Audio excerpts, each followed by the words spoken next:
Have you ever felt the icy grip of the Alaskan wilderness and sensed something ancient watching you from the shadows? In this frozen frontier, the land holds secrets that can chill you to the bone. Tonight, we're diving into 3 terrifying Alaskan horror stories that will haunt your nightmares.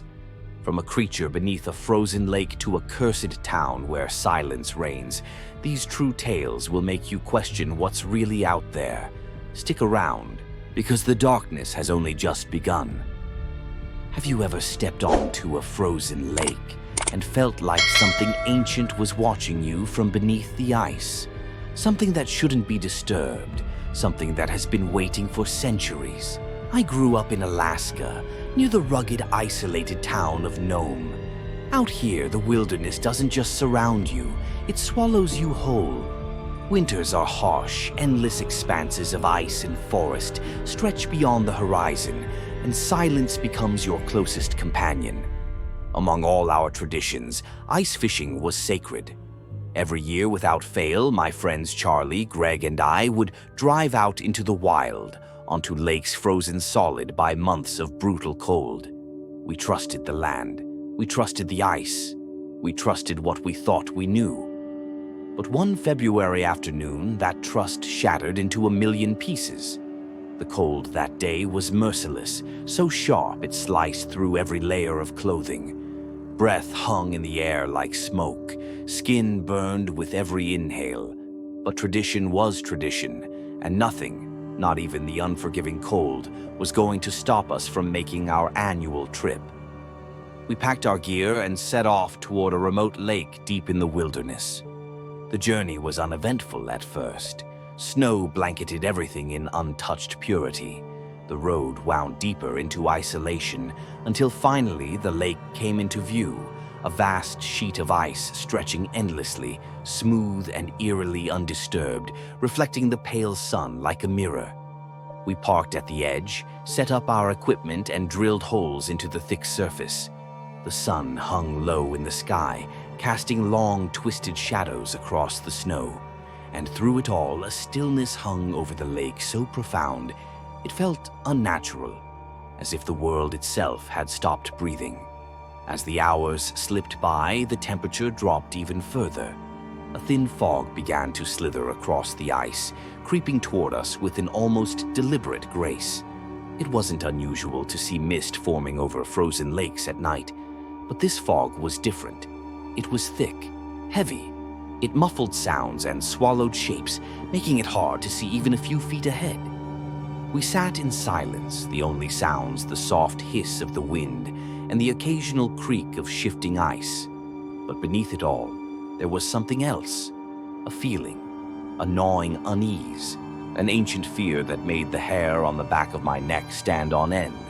It felt like the lake was watching us. Around midnight, we gave up on fishing and built a small fire to chase away the cold. The flames flickered weakly against the growing fog.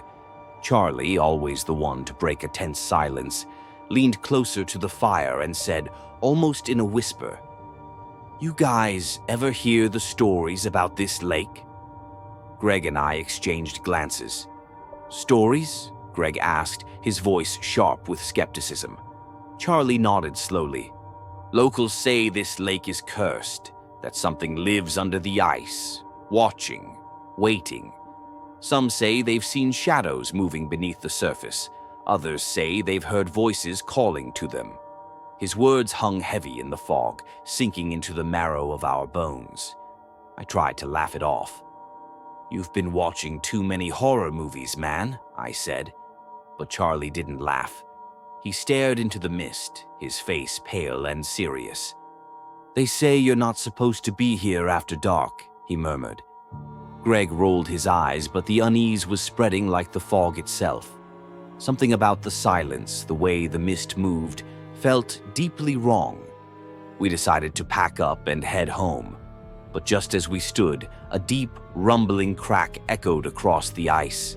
At first, it sounded distant, like thunder rolling over far-off mountains. But then the sound grew, sharp and jagged, racing across the lake's surface toward us. The ice beneath our boots began to tremble. Somewhere out there in the fog, the ice was splintering apart. And then we saw it. A shadow moving beneath the ice, massive, serpentine, impossibly fast. It coiled and twisted, rushing straight toward our camp. "Get to the truck!" Greg shouted. We didn't hesitate. We grabbed our gear and sprinted across the brittle surface. My heart hammered in my chest as the shadow chased us, growing closer with every step. I made the mistake of glancing back. The ice behind us was splitting open in a perfect circle. Something huge, something ancient was breaking free. I caught only a glimpse, a towering mass of darkness, writhing and formless, rising from the depths like a nightmare made flesh. As it breached the surface, the ice shattered completely, and Greg screamed as he fell through, his hands clawing at the edge. Charlie and I pulled him out, his legs soaked and trembling, but the creature's shadow loomed closer, its icy breath chilling the air. We threw ourselves into the truck, slamming the doors and tearing away from the lake as fast as the icy roads would allow. Behind us, the mist swallowed everything. The lake vanished, retreating back into the frozen silence as if nothing had ever happened. The next morning, we returned with a search team. We found nothing. No cracks, no strange markings, just the same silent, frozen lake, pretending it had never seen us. Even now, I jolt awake in the dead of night, the haunting echo of the ice splintering, reverberating through my nightmares, a chilling reminder that it's still out there, lurking in the frozen abyss, its ancient hunger stirring for the next fool to awaken it. I'll never set foot on that cursed lake again. Its icy depths hold secrets too sinister to unearth. Some horrors are meant to remain entombed beneath the frost, where they can slumber in eternal, undisturbed malice. What would you do if you caught a glimpse of that malevolent shadow writhing beneath the ice, its gaze locking onto yours?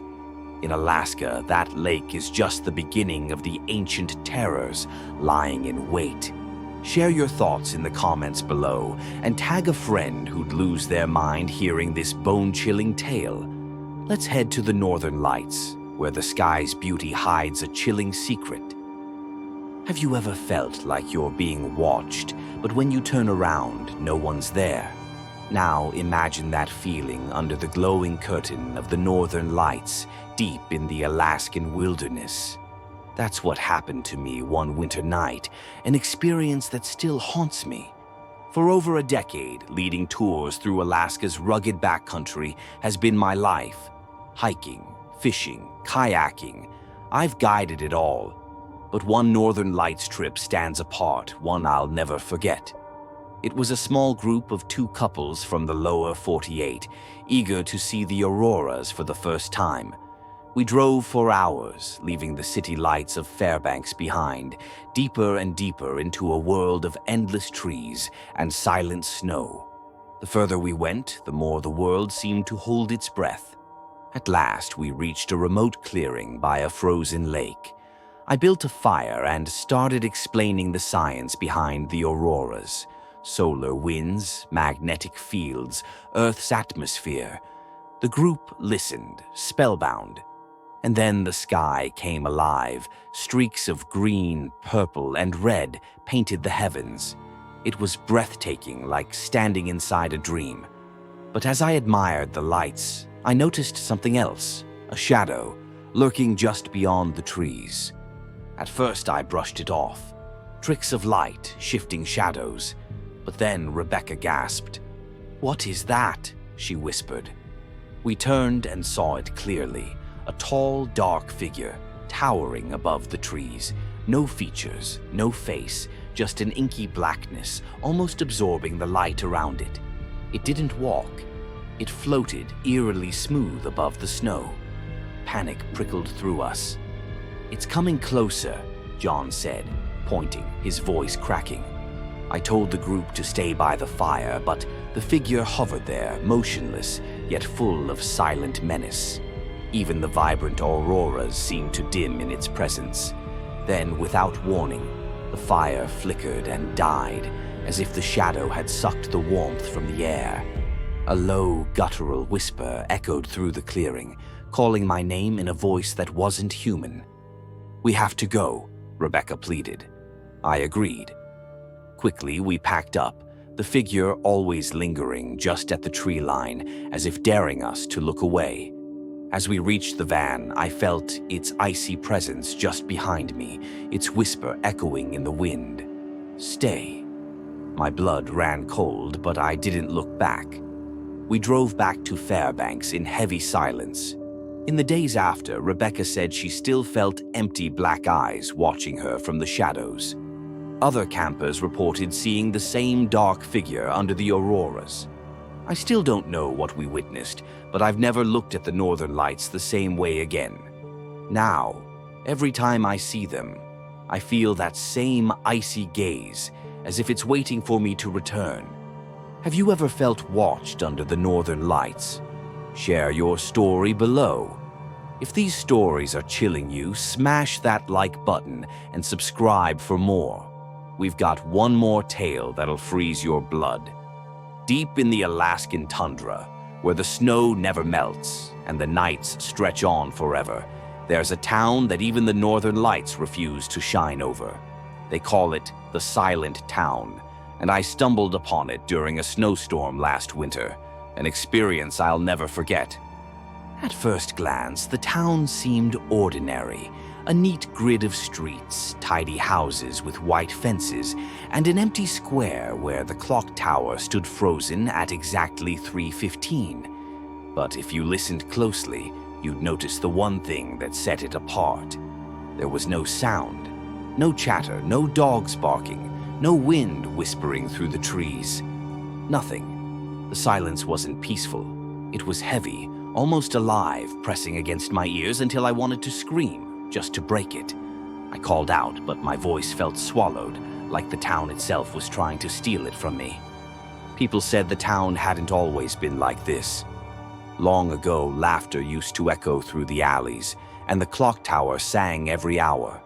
But something changed. No one knew exactly when or why. Some said it was a curse. Others whispered about a deal gone wrong, a promise made by the townsfolk that they could never take back.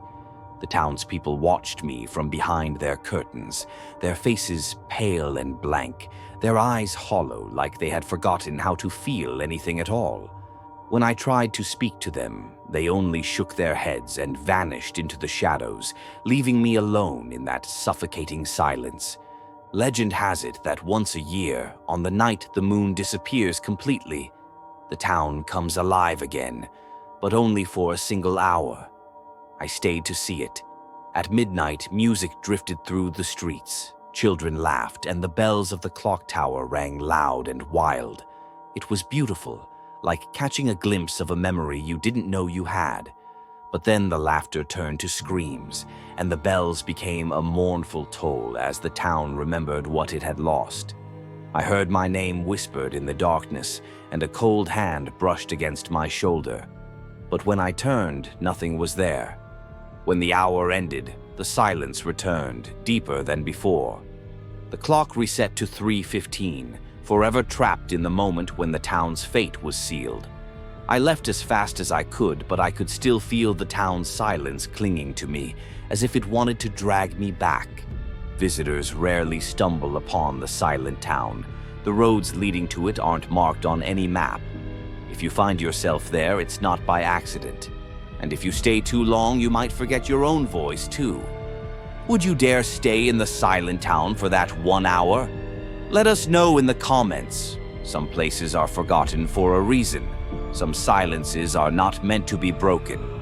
As we make our way through the Alaskan wilderness, we realize some places aren't meant to be fully understood. They hold stories, fears, and forces beyond our comprehension. The creature beneath the frozen lake, the shadow in the northern lights, and the silence that haunts the Silent Town, they remind us of how little we truly know. Some mysteries are better left unsolved, for when we chase them, they chase us back. And in Alaska, the wilderness is unforgiving. Which story scared you the most? Tell us in the comments, and don't forget to like, subscribe, and turn on notifications. It's the only way to stay close as we dive even deeper into Alaska's darkest secrets. Want more Alaskan horror? Click here to watch our next chilling tale. Stay close and stay brave. More true tales of terror are just around the corner.